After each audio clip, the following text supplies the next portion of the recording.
Here we are Sunday morning, 8 o'clock in the morning, and it looks like we were spared the worst of the ice storm. We have a little bit of ice, but this is almost nothing compared to what they were talking about us getting. It's 32 degrees, and that's what saved us. It rained a good part of the night, and if the temperature would have been about 2 degrees colder, we would have got much more ice.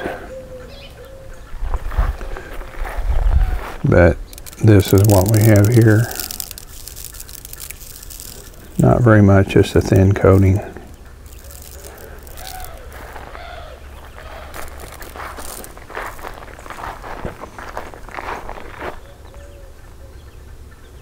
When I think of ice storms, I think of the one we had back in 2005. It ranked in the top 3. It was third in the top five worst ice storms in the state's history. And in that one, you could stand outside and you could just hear the limbs breaking all over town. It took me and my son a full day of work just cutting up and hauling away tree limbs just in our yard. So that can give you an idea of what a mess we had just from our trees.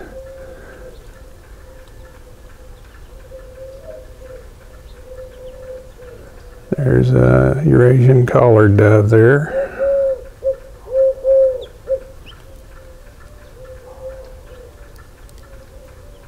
And landing right in front of me is a little golden finch.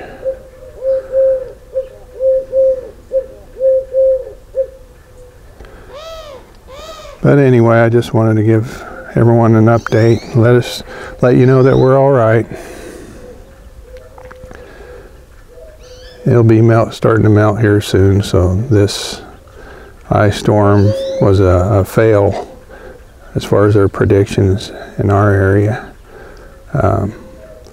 I did hear that out west in Dodge City, they got probably a half an inch of ice out there, so I'm sure there's significant damage out that way. But we're doing good here.